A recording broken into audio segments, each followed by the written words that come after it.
When I drove back to my second home after months, I only wanted to rent it out. But the moment I opened that door, my whole world stopped.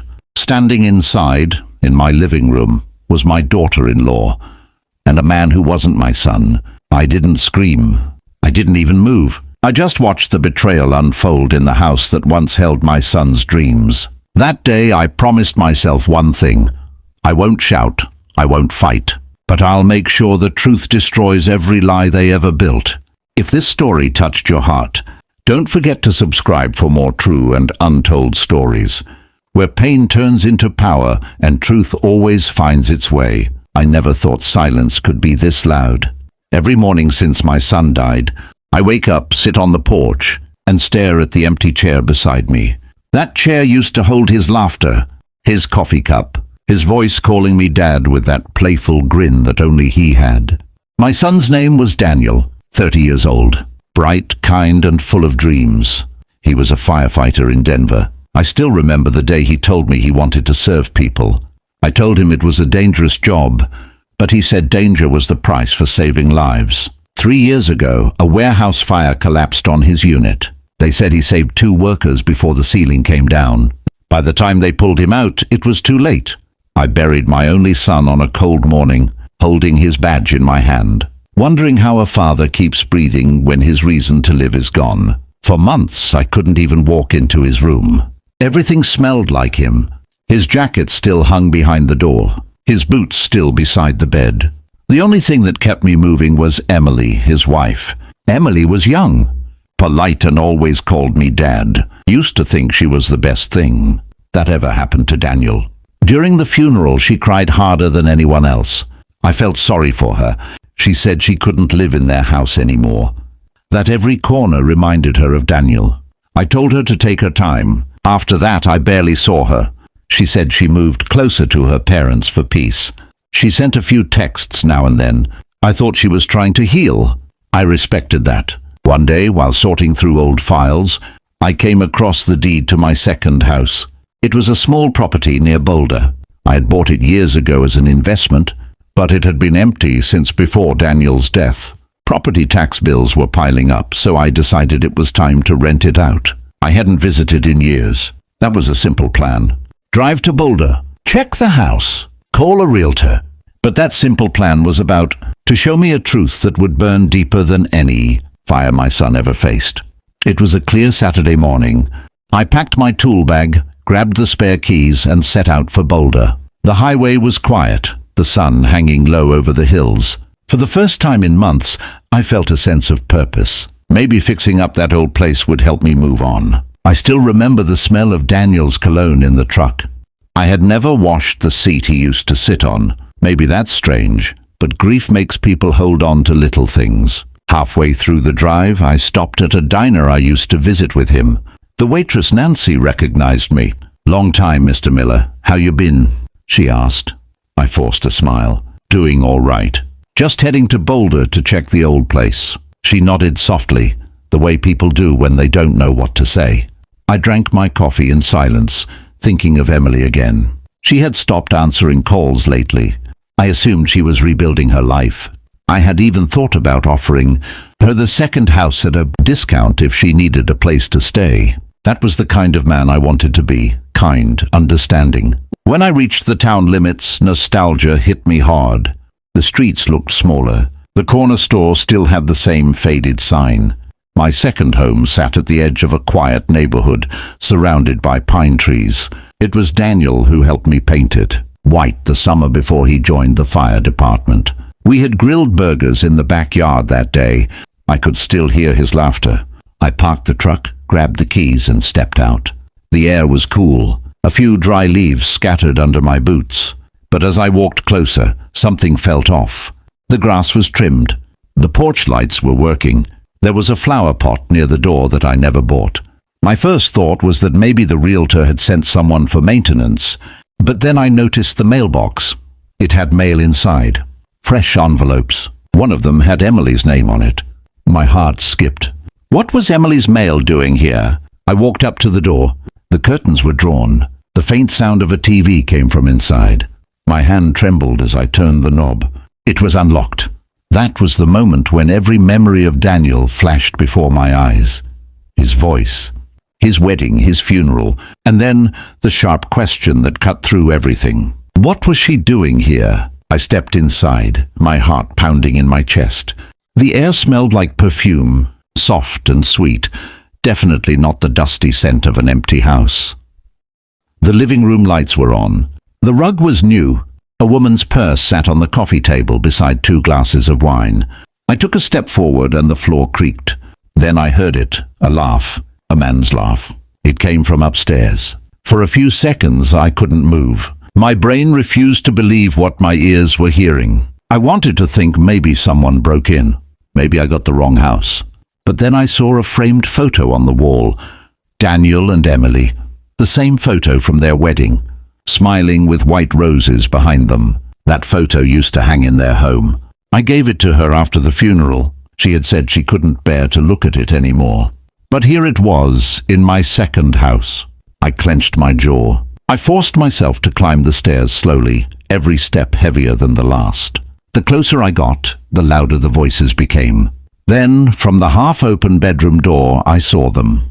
Emily was sitting on the edge of my bed wearing a silk robe, laughing at something the man beside her said. The man's shirt was unbuttoned. He leaned close, touching her hair. For a moment, the world stopped. This woman, my dead son's wife, was sitting in my house with another man, smiling like the world owed her nothing. I stepped back quietly, every bone in my body shaking. I wanted to burst in, shout, demand answers, but something inside me told me to wait. I turned around and walked out of the house as calmly as I could. When I reached the truck, I sat there for 10 minutes, staring at the steering wheel. My hands were trembling. I could hear Daniel's voice in my head. Dad, take care of her if anything happens to me. I had. I helped her financially, sent her money every few months, paid off her car loan. And here she was, using my son's death insurance and my house to live with her ex-boyfriend. I started the truck but didn't drive away. Instead, I called an old friend, Mark, who was a retired police officer. He owed me a favor. Mark, I said, my voice low, can you meet me tomorrow? I think I found something I shouldn't have. He agreed. That night I slept in my truck, parked 2 blocks away from the house. I watched as the lights went off. I saw the man leave around midnight, his arm around her waist. That image stayed burned in my mind. The next morning I met Mark at a small diner near the highway. I told him everything, from finding her mail to seeing her with another man. He listened quietly, then asked, "You sure it was her ex?" I nodded. I remember his face. She dated him before Daniel. His name's Kyle. Daniel once told me the guy cheated on her. I guess old habits die hard. Mark sighed and took a sip of his coffee. You don't want to confront her yet. If you go in angry, you lose control. You said you want justice, not a fight. I want the truth, I said, and I want her to answer for what she's done. He helped me set up a plan. That same afternoon, we went back to the house. While Emily was out, Mark installed a few small cameras in the living room and kitchen. We placed a sound recorder under the TV stand. For 3 days, I stayed at a motel nearby, watching her come and go. Every evening, Kyle visited. They cooked together. They laughed. She wore the same robe my son bought her on their honeymoon. On the 4th day, the camera caught something worse. She opened her laptop and called her insurance agent. She talked about adjusting Daniel's policy and receiving the last installment. She also mentioned a savings account under Daniel's name that she had transferred after his death. I realized she had taken money that wasn't even hers. She had forged his name, stolen from his legacy, and used it to build a life with another man. That night I called Mark again. I have everything I need, I said. Now I just need to figure out how to make her face it. He told me to be careful. Don't do anything illegal. The truth is enough to destroy people like her. He was right. Real revenge doesn't need fire. It just needs truth. I spent the night writing everything down. Dates, calls, transactions. I printed the photos from the hidden cameras. I copied her voice recordings talking about the money. The next morning, I went to the insurance company's office and handed them the evidence. They promised an investigation. By evening, her accounts were frozen. I didn't feel satisfaction. Not yet. The real test was still to come. 2 days later, I went back to the house. It was a cloudy afternoon. I stood at the same front door where I once saw Daniel standing, holding paintbrushes and smiling. Now I stood there holding my house keys, my heart heavy but steady. When I knocked, Emily opened the door, her eyes wide in surprise. "Mr. Miller, what are you doing here?" she said, forcing a smile. "I came to check my house," I replied calmly. "Can I come in?" She hesitated, then stepped aside. The living room looked spotless, too spotless. She had cleaned everything, probably trying to hide traces of her secret. "You should have called," she said, nervously tucking her hair behind her ear. "I could have met you somewhere." "Why?" I asked. "You live here now, don't you?" Her face froze. "What do you mean?" I looked around slowly. "Your mail is here. Your clothes. Your picture with Daniel is on the wall. You didn't even ask before moving in." She started to stammer.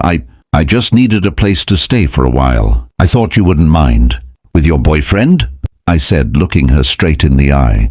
Her face went pale. "That's not what it looks like," she whispered. "Oh, it looks exactly like what it is," I said quietly. "You used my son's death money to play house with another man. You lied to everyone.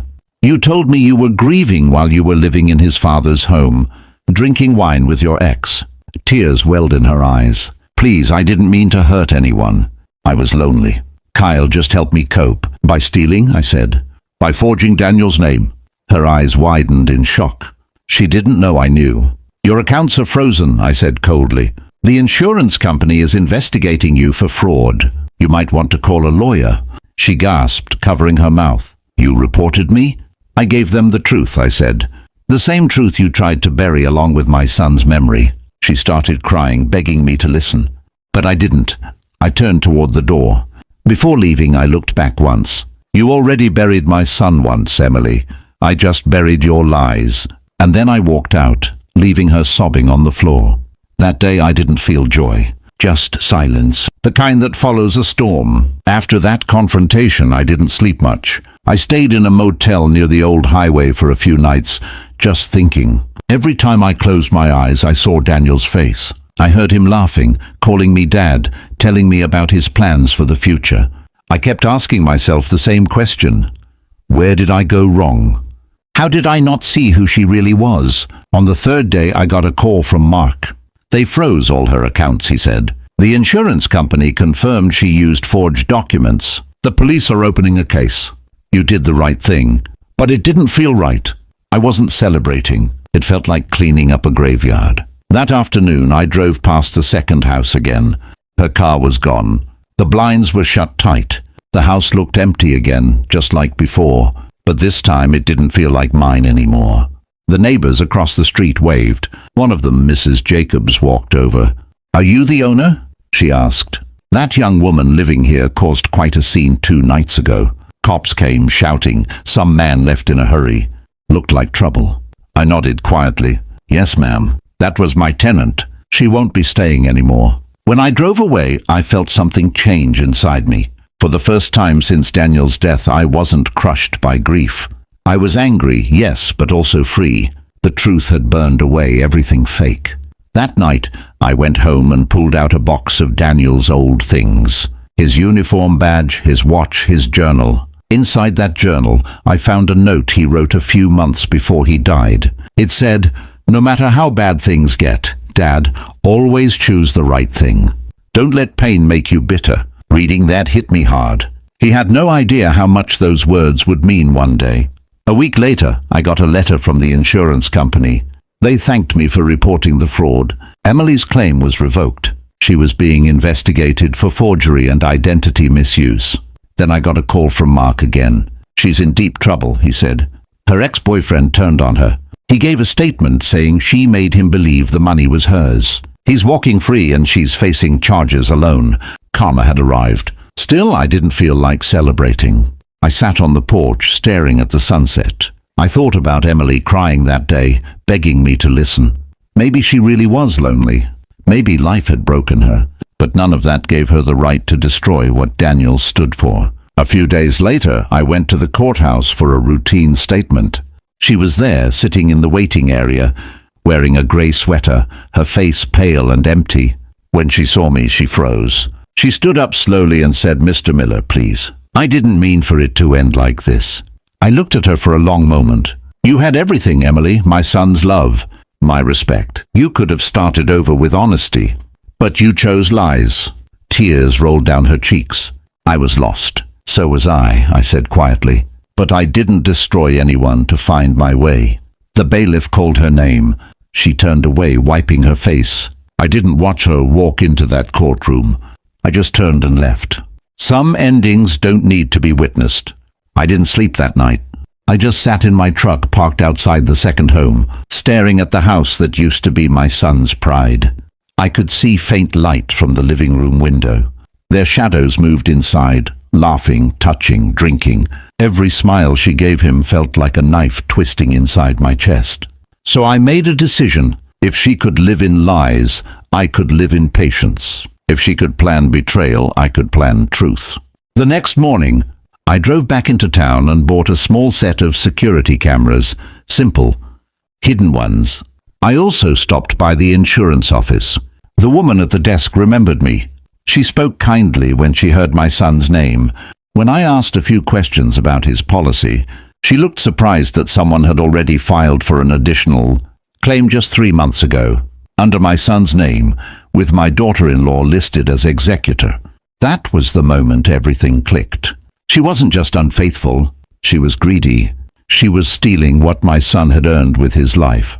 When she and her boyfriend left the house later that evening, I used my old key to enter. The air smelled different now, like cheap perfume and wine.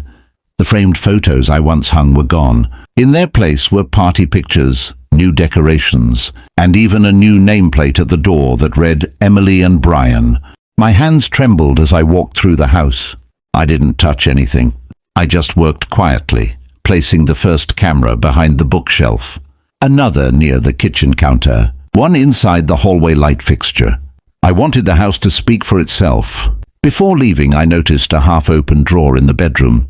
Inside were letters, some in my son's handwriting, mixed with receipts, fake documents, and even a few forms that had my forged signature on them. She had been pretending I approved the financial transfers. That hurt more than anything else. She hadn't only betrayed my son, she had turned me into a ghost in my own life. I took photos of everything, every document, every forged line. Then I closed the drawer, locked the door, and drove home in silence. Over the next few days, I stayed quiet. I didn't visit. I didn't call. I waited. Each night, I checked the camera feed from my phone. I watched their routine, how she smiled when she got a message from him, how they toasted wine glasses, how they laughed in the same kitchen where my son once made breakfast for her. On the 4th night, I received an email from the insurance investigator. The copies I sent had been verified. The signature on the form wasn't mine, and they knew it. They were opening a full inquiry into the claim. Then came another call, this time from the bank manager. He asked me to confirm whether I had authorized the property transfer listed under my name. I said no. His tone changed immediately. He promised to send the details to the authorities. Each step felt heavy, not because I was afraid, but because I knew revenge was never meant to feel good. It's just justice wearing a darker color. A week later, I drove by the house again. There was a car parked outside. I didn't recognize, probably the investigators. Through the window, I saw her pacing, shouting at someone on the phone. Her boyfriend sat on the couch with his head in his hands, the perfect picture of a crumbling lie. I didn't go inside. I didn't need to. My silence had already spoken louder than any words could. Time passed slowly after everything ended. The days turned into months, and the heavy pain inside me began to settle into something quieter. I wasn't angry anymore. I was just tired. Sometimes at night I'd sit on my porch and think about how strange life is. How people you trust can turn your world upside down, and how truth, no matter how late, finds its way through the cracks. One morning, while buying groceries, I saw an old neighbor from Boulder. She recognized me and walked, up with that mix of curiosity and sympathy people wear when they know a scandal. "I heard about Emily," she said softly. "She's been working at a nursing home now. Folks say she's keeping her head down." I nodded. "That's good. Maybe she's learning something." She was young, the woman added. Maybe she lost her way. Maybe she did. But choices have a price. We all pay for what we build, good or bad. That night, as I sat at the table going through Daniel's journal again, I found another line that I hadn't noticed before. He had written, "Dad, if I'm ever gone, don't spend your life angry at the people who hurt you. They already lose when they become who they are." That single sentence hit me harder than anything else. I realized my revenge was already complete the day she was caught. Everything after that was just life balancing itself. A week later, I received a letter from the court. It was the final decision. Emily Miller was sentenced to 3 years of probation, community service, and full repayment of the stolen insurance amount. She had agreed to sign over whatever property she had left to cover the fraud. The letter included her written statement of guilt. I read it once, folded it, and placed it in Daniel's box, not as proof of victory, but as closure. That evening, I visited the cemetery. The sun was setting, and the wind carried the faint smell of pine. I brought fresh flowers, the same ones Daniel's mother loved before she passed. I placed them on his grave and sat quietly beside it. "I did it, son," I whispered. "Not because I hated her, but because you deserved truth. I couldn't let your memory be built on lies." The leaves rustled softly. Maybe it was just the wind. Maybe it was him. But for the first time, I didn't cry. I just sat there, breathing, letting the silence hold me.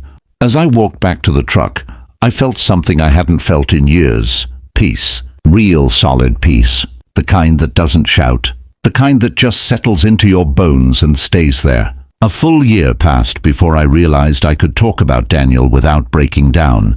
I started fixing furniture again, volunteering at the fire station, and spending weekends building small things. Benches, chairs, birdhouses. Simple work that quieted the mind. The second house was long gone now. A young family lived there. Every few months I'd drive past it just to see the lights on, the garden full of life. It no longer looked like a place of betrayal. It looked like a home again. One evening, I received a letter from the Scholarship Foundation I'd created in Daniel's memory.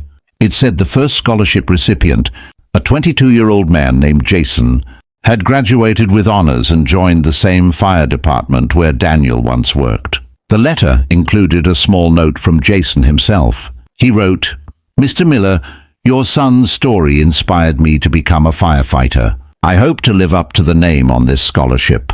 Thank you for keeping his spirit alive." I sat there holding that letter for a long time, my hands trembling just slightly. It felt like Daniel's voice had traveled through time, reaching me through that young man. Later that night, I made a cup of coffee and walked out to the porch. The air was cool and still. The same empty chair sat beside me, but it didn't feel empty anymore. I looked at the sky and spoke softly. "You got your peace, son. I made sure of it." The wind moved through the trees again. For a brief moment, I could almost hear his laughter echo in the distance. Calm, steady, free. I took a deep breath and smiled. Not a smile of victory, a smile of release. Because revenge had done its part. Truth had restored balance. And love, real love, had finally brought peace. When I stood up and turned off the porch light, the night didn't feel dark anymore. It just felt quiet, complete.